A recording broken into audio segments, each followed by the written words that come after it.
అసలు first time నాకు ఈ ఎక్స్‌పీరియన్స్ అయితే అసలు నాకు డూప్లికేట్‌గా చేసిన వంట ఇంత దారుణంగా ఫెయిల్ అయితదని నేనెప్పుడూ అనుకోలేదు. ఒక పక్క స్మెల్లు నేను ఏం చేస్తున్నానో చెప్పే ముందు మన ఛానల్ ఫస్ట్ టైమ్ చూసుకుంటే కొంచెం సబ్స్క్రైబ్ చేసేయండి గైస్. నేనేం చేస్తున్నాను అంటే గైస్ లడ్డూ ప్రిపరేషన్ అదెక్కడో చూసాను. టెంప్ట్ అయిపోయి మన ఒరిజినల్ గ్యాస్ మీద చేసే ముందు మన గ్యాస్ మీద చేద్దామని చెప్పి ట్రై చేశాను కదా! అది బొగ్గు బొగ్గు అయిపోయి మొత్తం నా బట్టలు, నా చేతులు మొత్తం దరిద్రం, దరిద్రం చేసుకుని అవి చూసారా ఎట్లా చేశాను. అవి లడ్డూలో కాదు కూడా తెలియట్లేదు.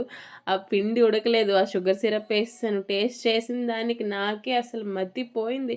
అసలు ఏం చేశానో అనేది మా మమ్మీకి పెడితే ఊసేసింది. అది చూస్తే నవ్వుకుంటారని చెప్పి నేను పెట్టలేదు. నా వంటలో బలిపశువు అయిపోయాను. నెక్స్ట్ పర్సన్ ఎవరు అంటే మన స్నూపీ అనమాట. బట్ స్టిల్ అయినా పర్వాలేదు. మనం ఇంకేదైనా ట్రై చేయాలంటే చెప్పండి. అలాగే ఛానల్‌ని సబ్స్క్రైబ్ చేసుకోండి గైస్. ఉంటాను.